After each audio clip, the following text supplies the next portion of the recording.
Imagine waking up every day in the exact same moment, knowing exactly where you're going to die, and still being unable to stop it. Now remove the movie from the equation and answer this. What if you're already living that loop? You just don't realize it. Edge of Tomorrow is not a movie about war. It's about forced learning through failure. And the most disturbing part isn't the loop. It's this. Only those who suffer enough begin to see the pattern. If you stay until the end, you'll start noticing structures where you used to see randomness. The movie as a model of reality. Let's be clear. The time loop in the film is just an amplified version of something that already happens in real life. Waking up, repeating decisions, making the same mistakes, reacting the same way, expecting different outcomes. The difference between you and the protagonist is simple. He remembers. You forget. And that is what separates stagnation from evolution. Eternal return. The day that never ends. There's a scene early in the film that defines everything.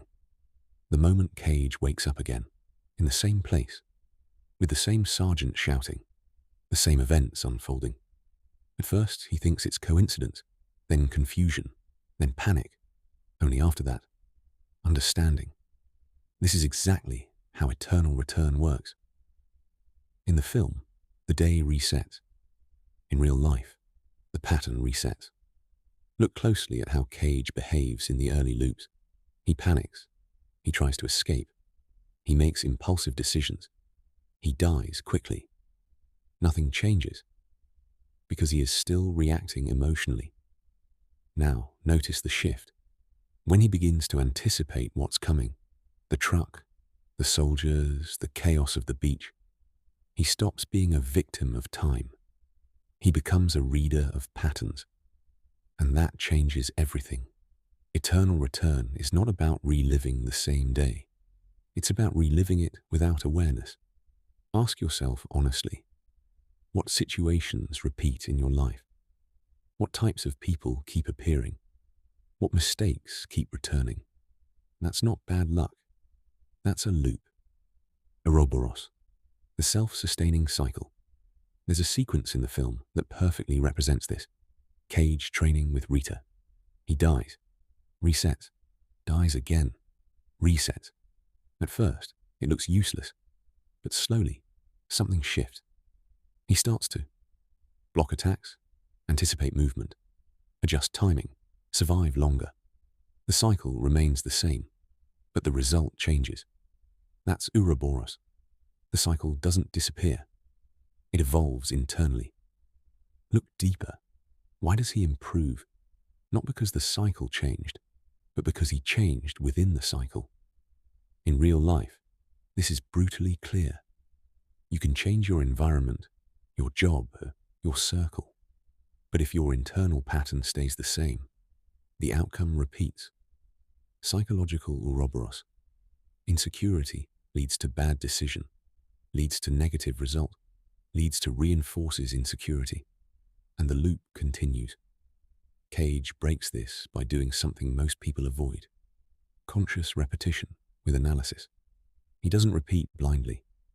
He experiments. If you want to break a cycle, don't run from it. Enter it consciously. Change small variables. Your reaction, your timing, your emotional response, your decision.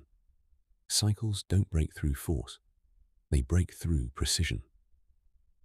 Butterfly effect. Small moves, massive consequences. There's a key moment when Cage starts progressing further in battle. At first, he dies within seconds, then minutes, then he begins moving fluidly. But here's what matters. He doesn't make one massive change. He adjusts small details. One step earlier, a slightly different movement, a faster decision, a calmer reaction. And those small changes completely alter the outcome. That's chaos theory. Small cause, massive consequence. Now think about real life. People wait for big changes, massive motivation, radical decisions, life transformations. But ignore micro decisions, how they respond, how they control emotion, whether they act or delay, whether they observe or react. Cage doesn't win in a moment.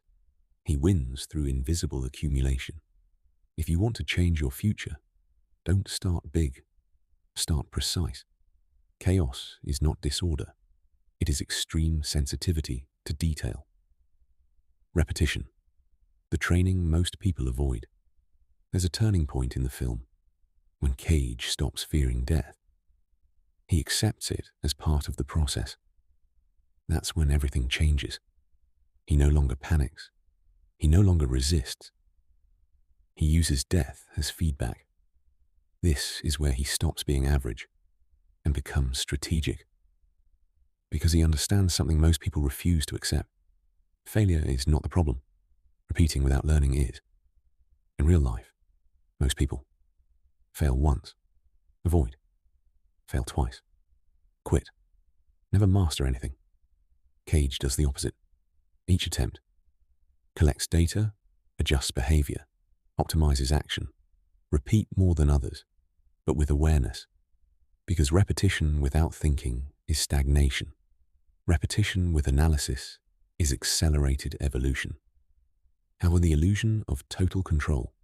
There's a moment where everything seems under control. Cage knows where to go, when to act, how to survive, how to advance.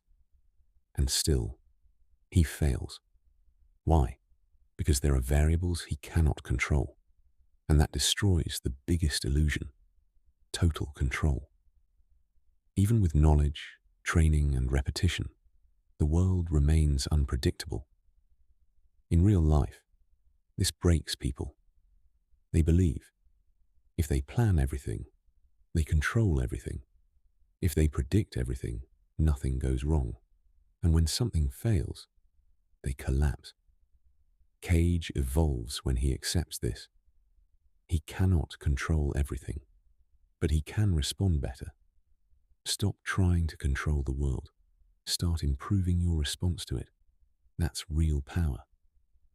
Edge of Tomorrow is not about time travel. It's about realizing you may have never left the same pattern. You wake up. You react.